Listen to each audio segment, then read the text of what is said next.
रोजी झाला. राजमाता जिजाऊंनी लहानपणापासूनच दांडपट्टा चालवणे, राजनीती व इतर युद्धकलेमध्ये प्रावीण्य मिळवलं होतं. तसं म्हणायला गेलं तर राजमाता जिजाऊ या साधारण स्त्री तथापि नव्हत्या. जिने प्रत्येक मावळ्याच्या रक्तात स्वाभिमान विणला, जिने प्रत्येक मावळ्याच्या रक्तात स्वाभिमान विणला, जिने प्रत्येक मावळ्याला शुभा घडवला, जिने शहाजी राजांना वेळोवेळी धीर दिला, जिने शुभांच्या मातृत्वावर गुरुत्व स्वीकारले, ती स्त्री साधारण कशी? माता ही एक कलावंत असते. तिने दिलेले ज्ञान एका ग्रंथापेक्षाही पवित्र आणि प्रभावशाली असते.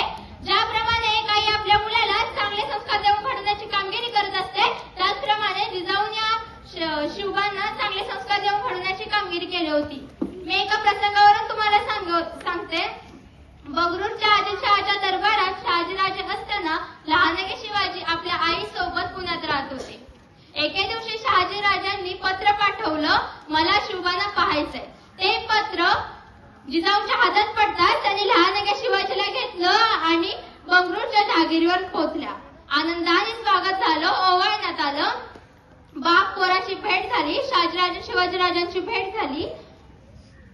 शहाजीराजांनी तोफखाना दाखवला, सरदार दाखवले, हत्ती दाखवले. नाही त्या गोष्टी शहाजीराजांनी शुभांना आदिलशहाच्या दरबारातल्या दाखवल्या.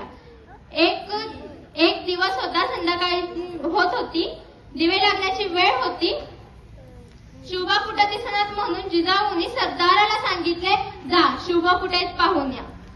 तो सरदार जितक्या वेगाने गेला तितक्याच वेगाने माघारी आला आणि राजमातांना सांगू लागला, राजमाता जिजाऊ, पलीकडच्या खोलीमध्ये एक नृत्यांगना पायात चाप घालून नाचत आहे आणि सर्वजण तिच्याकडे पाहतायत आणि तुमचा शुभा देखील तिलाच पाहतोय.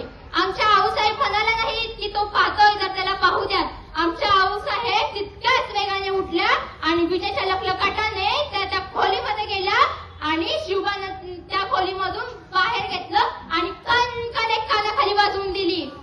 त्या डबडबल्या डोळ्यांनी आईला विचारलं, आई, ए आई, तू मला मारलंस. मी म्हणत नाही की तू मला मारू नकोस, पण आई मला एक सांग, सर्व समाज तिच्याकडे बघतोय, माझा जन्मदाता बाप सुद्धा तिच्याकडे बघतोय, या नगरीचा राजा देखील तिच्याकडे बघतोय. मग आई, तुझ्या शुभानं न बघण्याचं कारण काय? त्यावेळे जिजाऊंनी उत्तर दिलं. जिजाऊ म्हणाल्या, शुभा, साऱ्या समाजाचं पाहिलं तर पाहू देत, पण माझ्या शुभानं न पाहण्याचं कारण म्हणजे मला माझा शुभा घडवायचा